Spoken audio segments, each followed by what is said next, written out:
Welcome, welcome, welcome. Welcome to yet another fine episode of The Way Life Ought to Be podcast. Thank you for listening to this podcast. I very much appreciate it. Thank you to everyone that has subscribed, downloaded, shared, liked, reviewed, commented. We've also got The Way Life Ought to Be Facebook page, and any interaction there is greatly appreciated as well.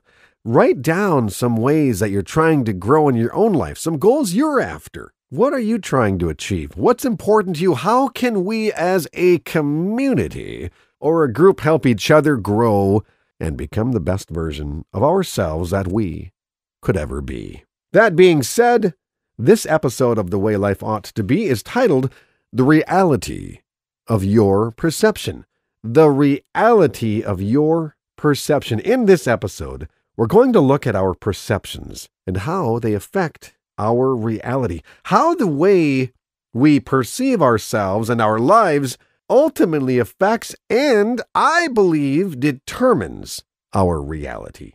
First of all, let's take a look at the definition of perception or perceive so that we can gain a greater understanding of what we're actually going to be discussing here today.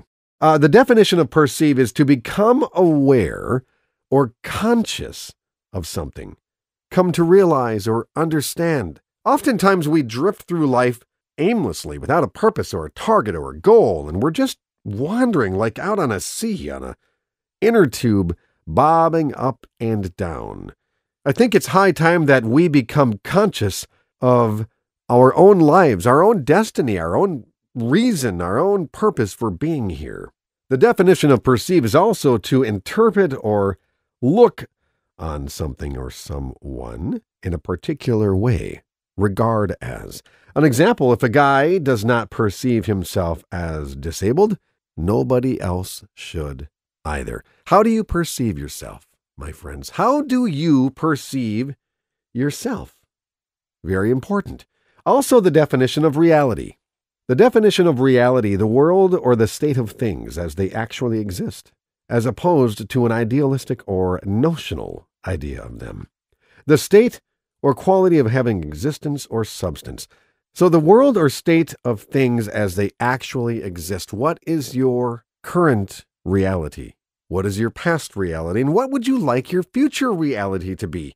And by maintaining the same perceptions of yourself, will your reality change? The answer simply is it will not. It's not going to change at all. So how do we perceive ourselves, and why are we doing what we're doing? Why are you doing what you're doing, man? What is our purpose in life in this world, and how is that affecting our reality? Is it possible that there's a direct link between how we perceive ourselves and our worth and purpose and the reality that we live in and are a part of? I would absolutely say yes. It is imperative that we perceive ourselves as valuable and as irreplaceable in our individual contributions that we can offer to those around us. It would seem to me that a lot of circles of people say that we are all the same. People are the same wherever you go. Some respects they are, but in many ways we are very, very different. We all possess unique and individual qualities that are unique to us and us alone, or you alone.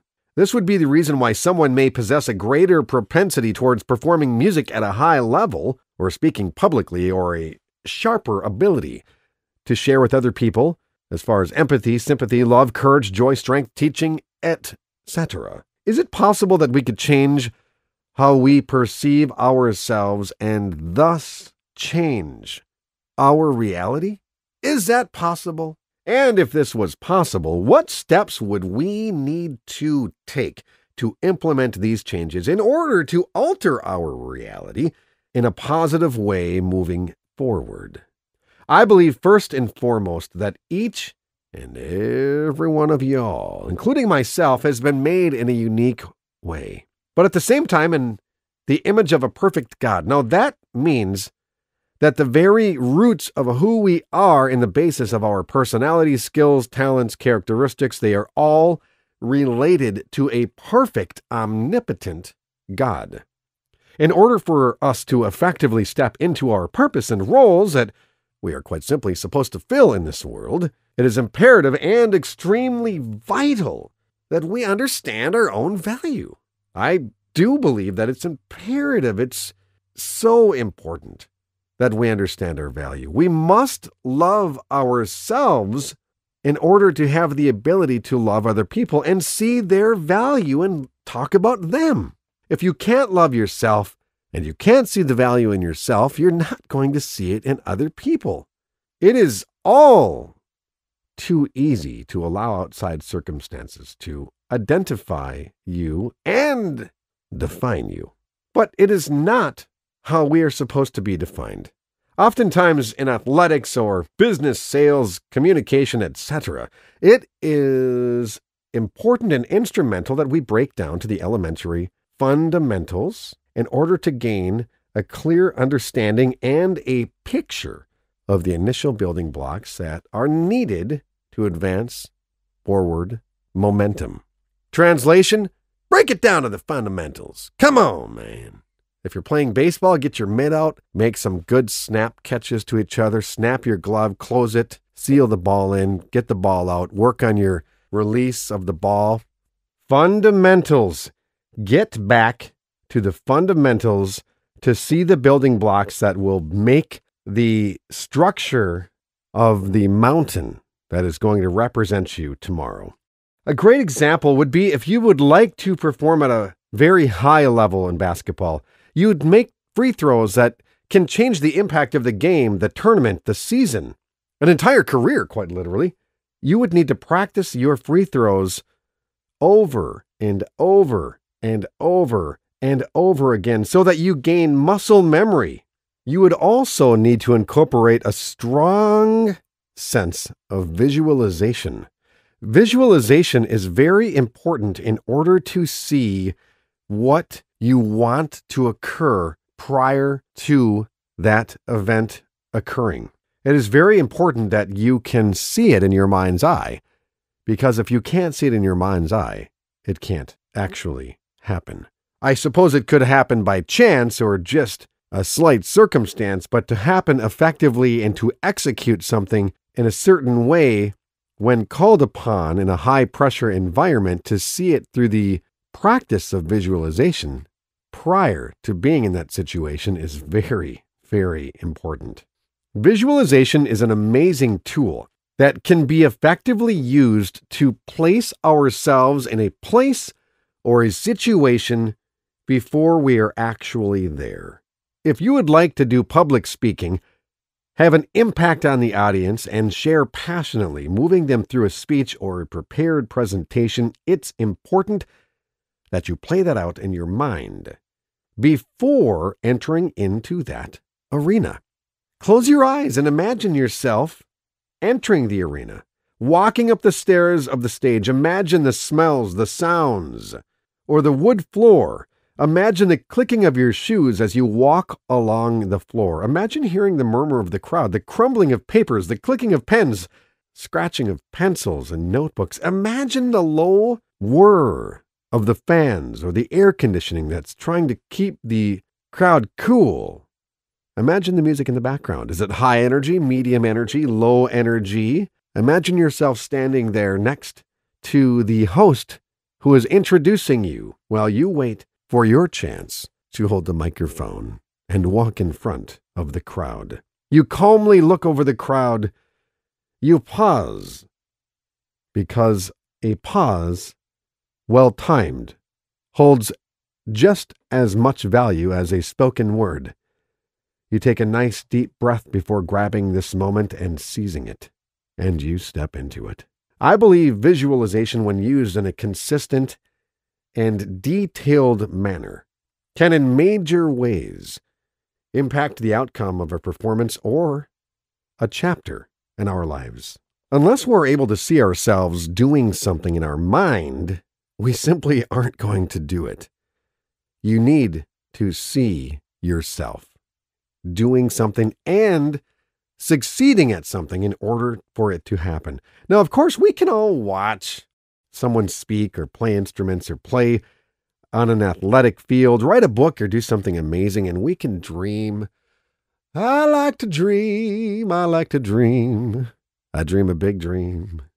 We can imagine that we might be able to do that, but until we actually give ourselves permission inside of our mind and our heart to allow ourselves to be fully immersed by our thoughts that it is possible, we're simply daydreaming. You're simply dreaming! You need to stand up and stop dreaming and do it. Another large problem that I think a lot of people face when they're trying to change their perception and alter the reality that they are in is that they do not allow themselves permission to be great. We've been taught by many different groups that we must fall in line, get in line. Y'all line up, single file. Everyone get in your rows of desks. Do it all. Fall right in line. I will be the leader and you will fall in line. Now, in some arenas, that makes sense. Military, obviously. A band, like a band at a college or a high school, obviously it wouldn't work if you didn't all play your part. But sometimes you need to step out. Sometimes you can't sit back and allow yourselves to stay in that line. Oftentimes, sticking with that program of falling in line, staying behind, is the exact recipe that will result in a life of mediocrity. Now, there are so many incredible examples of people that did not stick with the program and took major steps, and they changed the world in huge, cray-cray ways, man. It's cray-cray.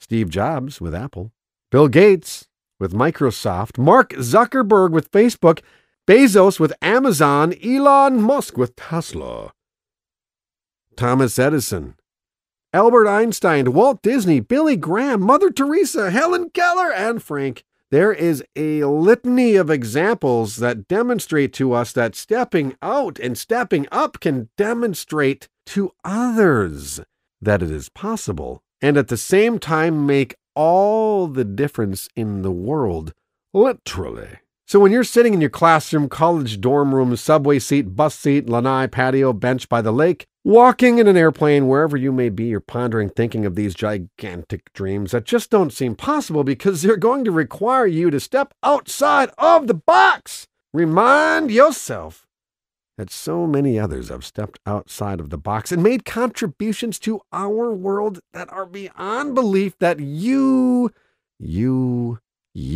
can as well. There's a common misconception that being humble and helping others requires us to be unhappy and not chase after our goals and dreams. This is simply not true. You have value and were made for a specific purpose to be fulfilled.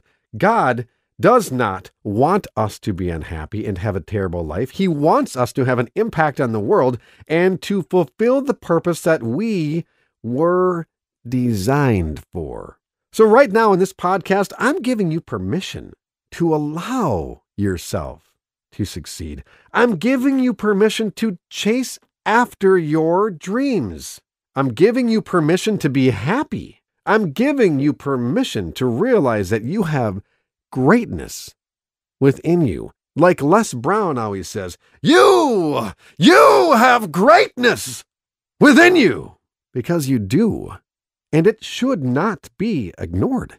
When we ignore things that are supposed to blossom and grow, they begin to wither and they die away. It is so important to add water, fertilizer, and nurture our dreams. Allow the sun to warm the soil that holds the seeds that will sprout and grow into a blossoming tree full of fruit.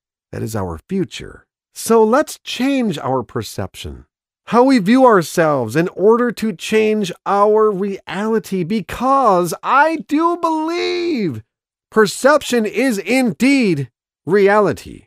If you perceive yourself as a less than, or not valuable, or not gifted, then of course you will not do things that would require you to use your talents and gifts. But if you perceive yourself as valuable and an integral part of a massive plan, that someone has a purpose and a design for being here, then you'll be forced to use the skill sets that you have been made with in order to fulfill that purpose. So let's look at some actionable steps that we can put in place to begin to change our reality and our perception, which is, by the way, defining our reality. Give yourself permission to be valuable. You are valuable. Believe that you have greatness within you. You have greatness within you. Think about what makes your heart flutter. What makes your mind race? What would you wake up early in the morning for that you would not need an alarm clock to wake you up? What would you jump out of bed to do? What matters to you? Take an honest look at where you're at in your life and your age and decide if you want to wait any longer before you start stepping out into your goals and dreams. Ask yourself, what risks am I taking by not pursuing my goals right now, today, in the present tense? Why am I waiting? If I have a fear of stepping out, is the fear warranted? Is it even real? Or am I just making it up in my mind? Or worse, am I using it as a crutch in order to not move forward in growth? I fully believe 100% with all of my heart that perception is reality. And how you perceive yourself and your self-worth undoubtedly plays a massively vital role in the reality that you are going to be a part of in the future. The good news is we don't have to accept where we are at. We are not chiseled in stone and set to stay the same forever. We have a working mind. We have the ability to begin to change our mind. A very simple example would be if I asked someone to go golfing and they didn't end up going golfing with me because they changed their mind. That sounds like the most simple example and almost childlike, but in reality, it is so profound. The ability to change your mind always precedes the ability to change your direction or what you're doing. We need to change our minds about our lives and ourselves and what is important to us. In the very same way you change your mind and don't go to one event or don't buy a car or don't go golfing, etc., you need to look at where you're at in your life and what you're doing, and if necessary, make a conscious decision and change your mind. Decide that you will not do what you're doing any longer if you would like a different outcome. An example, I used to smoke cigarettes. I know, bad decision. A long time ago, and I started to feel really rough because I was smoking. One day I changed my mind. I determined that I was worth more than the cigarettes. I also determined that I was spending the money on the cigarettes and that I would spend it on a boat, or changed my mind about smoking and determined it was no longer for me. I weighed in the commercials on the TV that were talking about COPD, or chronic obstructive pulmonary disorder, a disorder of the lungs, oftentimes caused by smoking. I looked at the cost of cigarettes and the damages to my health that can result, and I made a conscious decision to change my mind. Now, was this easy? No. In fact, the first 3 weeks or so was a major drag because it had no drags in it at all. Pun intended. But I changed my mind, and I exited the smoking arena and became a non-smoker. I determined that I was no longer a smoker, so now when someone says, "Do you smoke?" I say, "No, I don't." Because I don't. If we can change our minds about golfing, buying a car, smoking, why can't we change our mind about things that matter so much more? The answer is quite simply we can, and we must do that immediately in order to see a different reality. Let's look at ways we can change our mind about ourselves and who we are. Let's look at ways we can change our mind about our career, or starting a business, or a podcast, or public speaking, or volunteering, or helping others, or whatever it may be. Fundamental change has to begin with a decision. Once we make that decision, then we need to pour energy into that which we are deciding to go after. We need to water that seed every day. We need to fertilize it, and we need to help that seed develop into a sprout. Make a list of your goals. Write them down every day and look at them throughout the day, week, month, year, even decades. I'm learning that in life we need to work on things one step at a time, one brick at a time, in order to achieve the big picture. As much as I would love to have things just instantaneously, the reality is that it doesn't work that way. You make a decision. You act upon it. Nurture that decision. Allow it to grow. Protect it while you pour into it so it can grow each and every day from a small seed in the darkness of the soil to a sprout, to a plant, to a bush, to a small tree, to a large tree full of life and fruit that towers above the ground, a tree that looks as if it was always there and put there magically in an instant, but it was actually the result of a dream that became a decision that was acted upon and nurtured and allowed to grow in the right conditions over the course of time. I hope that this podcast encourages each and every one of you. I hope it shows you ways that we can change the reality of our perception and thus change the course of our lives. I have a buddy named Dan. Great guy. He heads up a group called the Cape Coral Running Group, and he runs and he decides how far he's going to run. He makes a conscious decision of the distance he's going to run before he leaves for that specific run, and you know what happens each and every time? It's a crazy concept, but he runs that distance every time. I cannot think of one time that he's ever told me he set up for a longer run and has not completed it because he also takes the time to document his runs in an app that shows himself and the other people he runs with that it is possible. It is possible. All growth and change starts with the belief that it is possible, first and foremost. Then a decision that we are going to take action. We must take the action in order to see the results, and it will happen. Thank you for tuning in to this episode of The Way Life Ought to Be. Please subscribe, share, like, comment, and help me grow this podcast and share the encouragement and hope to as many people as possible. I hope you all have an absolutely incredible day. God bless.